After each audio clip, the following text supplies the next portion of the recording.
விவசாயி, mechanic, engineer, இப்படி அப்பாக்கள் யாரா இருந்தாலும் அவங்க கனவெல்லாம் அவங்க பசங்களுக்கு ஒரு best college. AAA college of engineering and technology, Sivakasi. Counselling code 4680.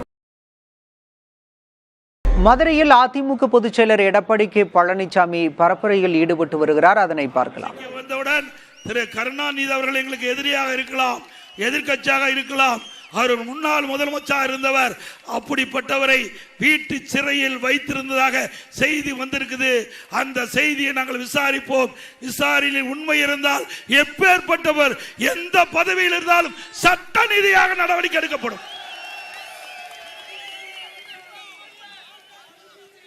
எடுக்கலாம்ல. நம்ம அம்மா பத்தி விமர்சனம் பண்ணாங்கல்ல, அதே போல இவரு முன்னாள் முதலமைச்சர் தானே. ஆக மக்களே சொல்லிட்டாங்க, திரு ஸ்டாலின் அவர்களே, நீங்க என்ன கடைபிடிச்சீங்களோ அதைத்தான் நாங்களும் கடைபிடிக்கிறோம், வேற ஒன்றும் கிடையாது. அதே போல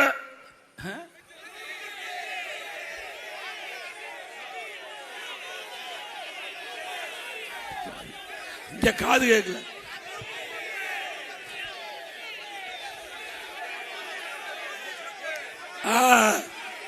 வரேன் அடுத்தது வரேன்.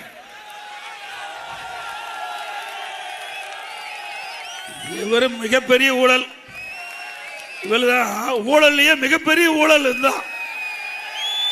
இந்த இங்க இருக்கிற மந்திரி, அவர் பேரை சொல்ல விரும்பல, அவர் பத்திரப்பதிவில் இதுவரைக்கும் இல்லாத ஒரு டெக்னிக்கை கண்டுபிடிச்சிருக்கார்.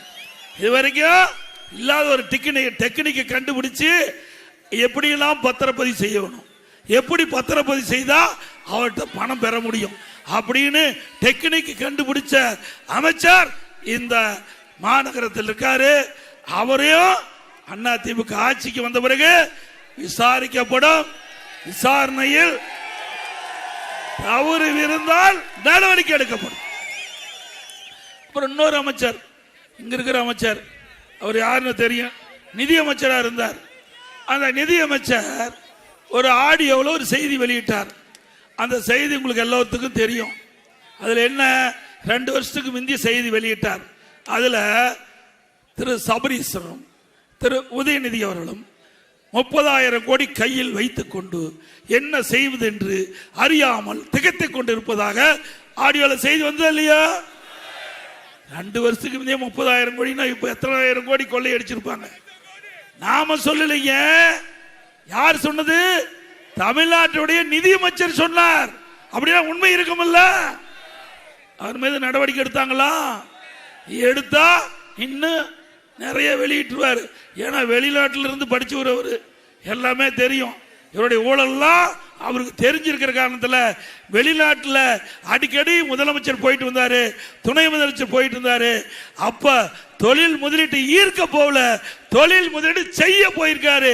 அந்த செய்தியை நாட்டு மக்களுக்கு சொல்லிடுவார் என்ற ஒரே பயத்தில் இவ்வளவு பெரிய விஷயத்தை சொல்லிய பிறகு அவர் அமைச்சரவையில் இடம் பெற்றிருக்காருன்னா அதுல ஏதாவது தவறு நடந்திருக்கு தானே.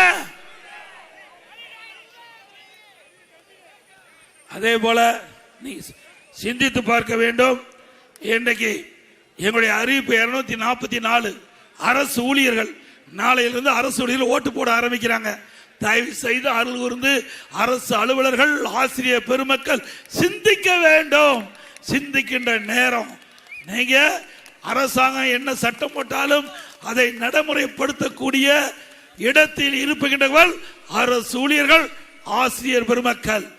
அப்படி அவர்களுக்கு அதிமுகவில் 244வது நாங்கள் அறிவிப்பு கொடுத்திருக்கிறோம்.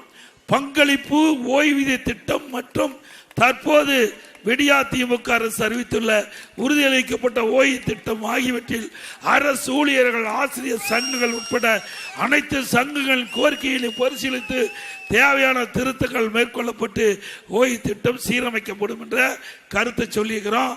ஆக எங்களை பொறுத்த வரைக்கும் இருக்கின்ற நிதி என்ன என்பதை ஆய்வு செய்து நாங்க ஓட்டுக்காக நாங்க யாரையும் ஏமாத்தல, உண்மை செய்தியை சொல்றோம். அரசு ஊழியர்களுக்கு பாதுகாப்பு கொடுக்கின்ற கட்சி அதிமுக கட்சி, அதிமுக அரசு. இதே திரு பள்ளிவேல் தியாகராஜன் அவர்கள் சட்டமன்றத்தில் பேசினார். அப்போ அவர் கருத்து சொன்னார். என்னை பற்றி திரு எதிர்க்கட்சி தலைவர் முதலமைச்சர் இருந்த பொழுது ஆசிரியர்கள் பணிக்கே வரல, ஆசிரியர்கள் வேலைக்கே வரல. அப்படி வேலைக்கு வராத போது அவருக்கு எது முழு சம்பளம் கொடுத்தீங்க? அவருக்கு எது முழு சம்பளம் கொடுத்தீங்க? பக்கத்தில் கேரளா, கர்நாடகா, தெலுங்கானா, ஆந்திரா இந்த எல்லா மாநிலத்திலையும் 30% 40% சம்பளத்தை பிடிச்சு தான் கொடுத்தாங்க. இப்படி தமிழ்நாட்டில் இருக்கிற அரசு ஊழியர்கள் ஆசிரியர்களுக்கு முழு சம்பளம் நீங்க கொடுத்தீங்க. இப்போ மற்ற அண்டை மாநிலத்தில் எப்படி சம்பளத்தை குறைச்சு கொடுத்தாங்களோ அதே போல நீங்களும் சம்பளத்தை குறைச்சு கொடுத்திருந்தா 30,000 கோடி அரசுக்கு மிச்சமாயிருக்குன்னு சொன்னாங்க. அரசு ஊழியர்கள் சிந்திக்க வேண்டும். அதிமுக ₹1 பிடிக்காம முழு சம்பளத்தையும் அரசு ஊழியர்கள் கொடுத்தோம், ஆசிரியர்கள் கொடுத்தோம். தனி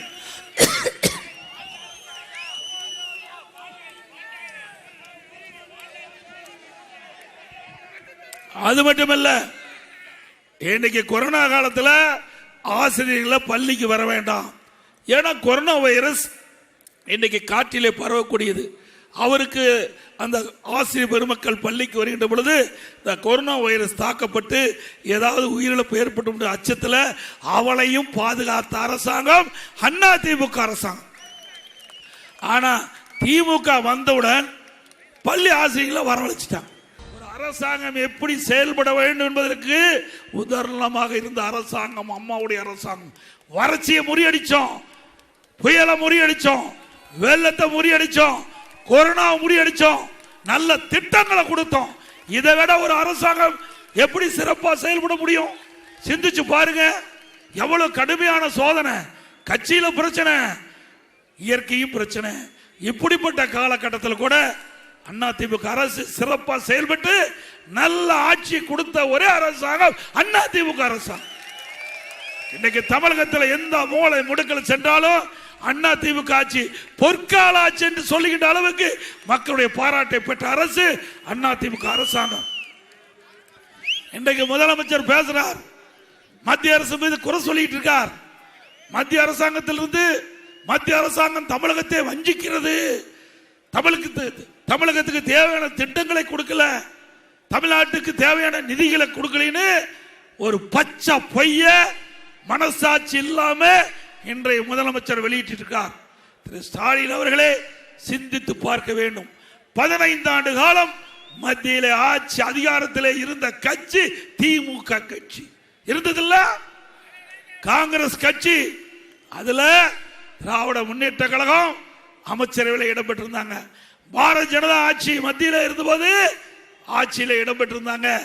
பிறகு ஐக்கிய குஜரால் தேவகவுடா அவர்கள் இவருடைய அமைச்சரவையில் இடம்பெற்றிருந்தது திமுக.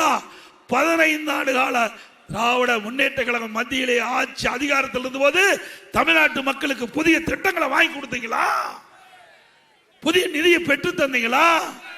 கொடுத்தாரு. சேது சபஸ் திட்டம், கடல்லே மண்ணள்ளி கடல்லே போட்டாங்க. கடல்லே மண்ணள்ளி யார் கண்டுபிடிக்கிறது? நல்லா சிந்திச்சு பாருங்க. இந்த ஒரு திட்டம் தான் எனக்கு தெரிஞ்ச கொண்டாந்தாங்க, வேற எதுவுமே கொண்டாடல. ஆனா இப்போ இருக்கின்ற மத்திய அரசாங்கம் நாங்க கேட்டது, நாங்கள் ஆட்சியில் இருக்கும் போது கேட்டதெல்லாம் கொடுத்தார்கள், தாராளமாக கொடுத்தார்கள். இன்றைக்கு தேசிய நெடுஞ்சாலை, நிறைய தேசிய நெடுஞ்சாலை விரிவாக்கம். இன்னைக்கு ராமேஸ்வரம் அங்க இருக்கிற பாலம், பிரம்மாண்டமான பாலம் கட்டி கொடுத்திருக்கிறாங்க. நிறைய பாலங்கள், தேசிய நெடுஞ்சாலையில நிறைய பாலங்கள், ரயில்வே பாதை, புதிய ரயில்கள், புதிய விமான நிலையம், தூத்துக்குடி விமான நிலையம், திருச்சி விமான நிலையம், மதுரை விமான நிலையம். நிலம் எடுக்க முடியல இந்த ஆட்சியில, நாங்க கொண்டு வந்தோம், அதை முடக்கி வச்சுட்டாங்க. மீண்டும் அதிமுக ஆட்சி வந்தா இன்றைக்கு மதுரை விமான நிலையம் சர்வதேச விமான நிலையமாக மத்திய அரசு அறிவிச்சாச்சு. துறைமுகம் வஉசி, தூத்துக்குடி வஉசி துறைமுகம் விரிவாக்கம், சென்னை துறைமுகம் விரிவாக்கம். விவசாயி, மெக்கானிக், இன்ஜினியர், இப்படி அப்பாக்கள் யாரா இருந்தாலும் அவங்க கனவெல்லாம் அவங்க பசங்களுக்கு ஒரு best college AAA college of engineering and technology, Sivakasi. Counselling code 4680.